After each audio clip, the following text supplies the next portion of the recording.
தினம்தோறும் விளக்கேற்ற நல்ல எண்ணெய் இதயம் நல்லெண்ணெய்.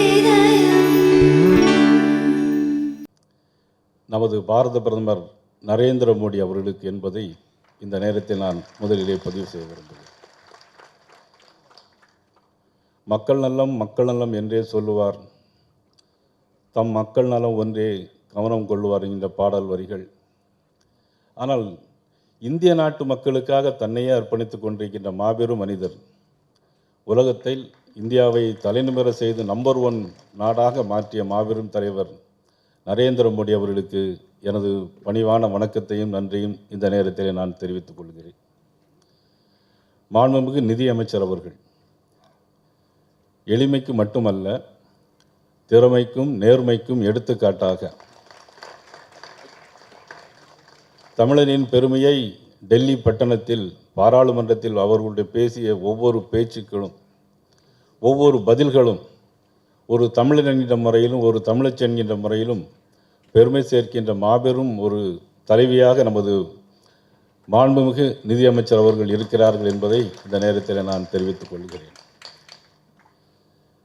இந்த மேடையில் பேசிய அனைவரும் ஜிஎஸ்டி பற்றி பேசினார்கள்.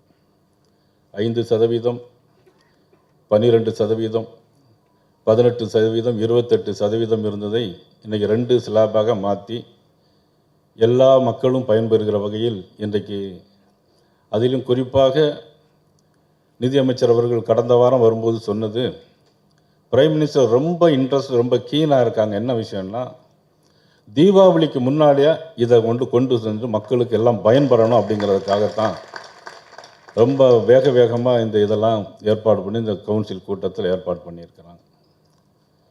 பொதுவாக நமக்கு எந்த சலுகை கொடுத்தாலும் அதுக்கு பிறகு இன்னொரு சலுகை கொடுத்தாலும் அதுலேயும் சலுகை வேணும்னு கேட்போம்.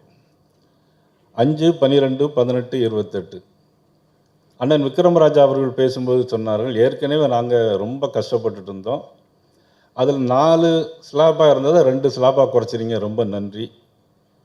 ஆனால் அதையும் இன்னும் 1 ஸ்லாப்பாக குறைச்சிட்டிங்கன்னா ரொம்ப நல்லாயிருக்கும். இது பொதுவான மனிதனுடைய ஒரு இயல்பு.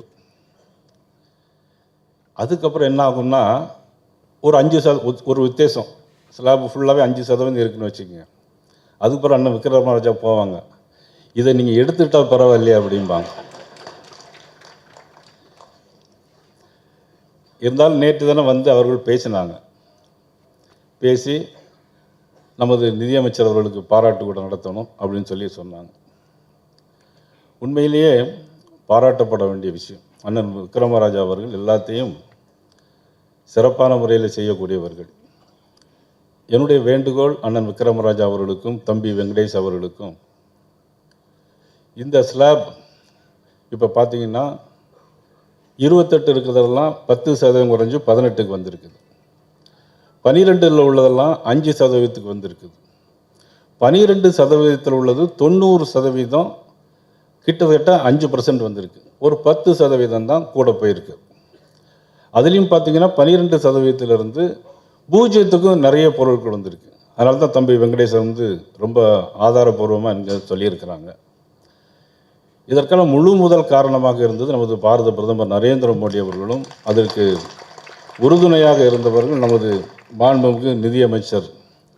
எளிமையினுடைய சிகரம், எதை சொன்னாலும் கேட்டு பொறுமையாக கேட்டு பதில் சொல்லக்கூடியது நமது செயின்கோவின் எம்டி அவர்கள் சொன்னாங்க, உன்னிகிருஷ்ணன் அவர்கள் சொன்னார்கள், இன்றைக்கி உலக நாடுகளே ஜிடிபி குரோத் உள்ள ஒரே நாடு இந்தியா தான் அப்படின்னு சொல்லி சொன்னாங்க. இவ்வளவு ரிஃபார்ம்ஸ் நம்ம பண்ணிகிட்ருக்கிறோம்.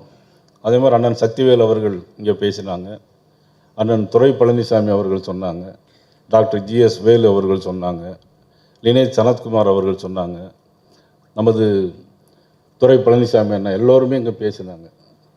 ஆக இதெல்லாம் மிகப்பெரிய ஒரு வரவேற்கப்பட வேண்டிய அம்சங்கள். ஆனால் சில பேர் இன்னும் என்ன சொல்லுவாங்கன்னா, எங்களுக்கு ஒன்றும் வரவில்லையே, எங்களுக்கு கிடைக்க வேண்டியது இன்னும் கிடைக்கவில்லையே அப்படின்னு சில பேர் சொல்லிக்கிட்டே இருக்கிறாங்க.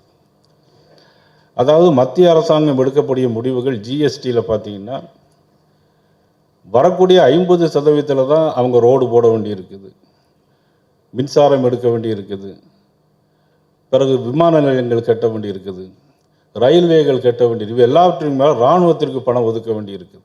இதை அத்தனையும் மத்திய அரசுக்கு இருக்க வேண்டிய சங்கடங்கள். ஆனால் இன்றைக்கி அதையெல்லாம் மற்றவர்கள் ஏற்றுக்கொள்ளாமல் இன்னும் எங்களுக்கு வேண்டும் வேண்டும் என்று கேட்டுக்கொண்டிருக்கக்கூடிய இருக்கிறார்கள். இன்றைக்கி பார்த்திங்கன்னா இன்றைக்கி கட்டிடத்துக்கு பார்த்திங்கன்னா 28% சிமெண்ட்டு மெட்டீரியல்ஸுக்கு 28%இருந்து 18% குறைச்சிருக்காங்க. இதனால் என்ன ஆகும்? கட்டடங்கள் நிறைய கட்டுமான பணிகள் கூடும், கட்டிட தொழிலாளர்களுக்கு நிறைய வேலை கிடைக்கும். அதே மாதிரி வீட்டில் பார்த்திங்கன்னா வீட்டில் இன்றைக்கி பெண்களும் ஆண்களும் நிறைய டைம் செலவு பண்ண வேண்டியது டிவியில் தான் இருக்கிறாங்க. இன்றைக்கி ஒரு காலத்தில் மின்சாரம் இல்லாமல் இருக்கலாம், சம்சாரம் இல்லாமல் இருக்கலாம், மின்சாரம் இல்லாமல் இருக்க முடியாதுன்னு சொல்லுவாங்க. ஆனால் இப்போ யாரும் டிவி இல்லாமல் யாரும் இந்த வீட்டில் இருக்க முடியாது. ஆனால் அதனுடைய 28% வந்து அதை குறைச்சி இன்றைக்கி 18% குறைச்சிருக்காங்க, 10% குறைச்சிருக்காங்க டிவிக்கு விலை. இது மாதிரி எல்லா பொருட்களும் இதனுடைய விலை என்ன ஆகும் அப்படின்னாக்கி வாங்கக்கூடிய தன்மை கூடும்போது கன்சம்ஷன் கூடும்போது அதனுடைய ப்ரொடக்டிவிட்டி அதை அதிகமாகும். அது அதிகம்போது அதிகமானவர்களுக்கு வேலை வாய்ப்புகள் கிடைக்கும். இதெல்லாம் இன்டைரக்டாக நமக்கு தெரியாத நிறைய விஷயங்கள். ஆக இப்படியெல்லாம் இவ்வளோ பெரிய ரிஃபார்ம்ஸ் நமது நிதியமைச்சர் கொண்டு வந்திருக்கிறார்கள். அவர்களை நான் மனதார பாராட்டுகிறேன். நாம் அனைவரும் பெருமைப்பட வேண்டிய ஒரு விஷயமாக இந்த நேரத்தில் கருதுகிறோம். அண்ணன் விக்ரமராஜா அவர்களுக்கும் தம்பி வெங்கடேஷ் அவர்களுக்கும் என்னுடைய வேண்டுகோள், தமிழ்நாடு முழு எல்லா கடைகளிலும் இப்போ ஜிஎஸ்டி அமெண்ட்மெண்ட் வந்ததுக்கு பிறகு நீங்கள் ஒரு போர்டு வைக்கணும். எப்படி போர்டு வைக்கணும்னா, ஜிஎஸ்டி வருவதுக்கு முன்னால் வந்து விலை இவ்வளவு, இதில் 10% குறைச்சிருக்கு, ஆகவே இவ்வளவு விலை குறைக்கப்பட்டிருக்கிறது அப்படின்னு எல்லா கடைகளிலும் நீங்கள் ஒரு இது பண்ணிங்கன்னா அது உண்மையிலே நீங்கள் பொதுமக்களுக்கும் செய்ய நன்மையாக இருக்கும். நீங்களும் கடைக்காரர்கள் என்ன ஒரு நேர்மையான முறையில் கடையில் நடைபெறுகிறது என்கின்ற ஒரு எண்ணமும் மக்களுக்கு ஏற்படும். ஆக அதையும் நீங்கள் செய்ய வேண்டும் என்று இந்த நேரத்தில் கேட்டுக்கொண்டு, இன்றைக்கு நமது ஐஐடி ப்ரொஃபஸர் காமகோடி உள்பட அனைவரும் இன்றைக்கி இதில் வந்து வாழ்த்துகிறார்கள் என்று சொன்னால் அவர்கள் எல்லோருமே விஷயம் தெரிஞ்சவர்கள். அண்ணன் ஹெச் ராஜா அவர்களோ, கேடிஆர் அவர்களோ, வானதி சீனிவாசன் அவர்களோ இது புகழ்ந்து சொன்னால், கராத்தே தியாகராஜனோ அல்லது கரு நாகராஜனோ புகழ்ந்து சொன்னால் அதில் வந்து ஏதோ கட்சியை சார்ந்தவர்கள் என்கின்ற ஒரு இது இருக்கும்.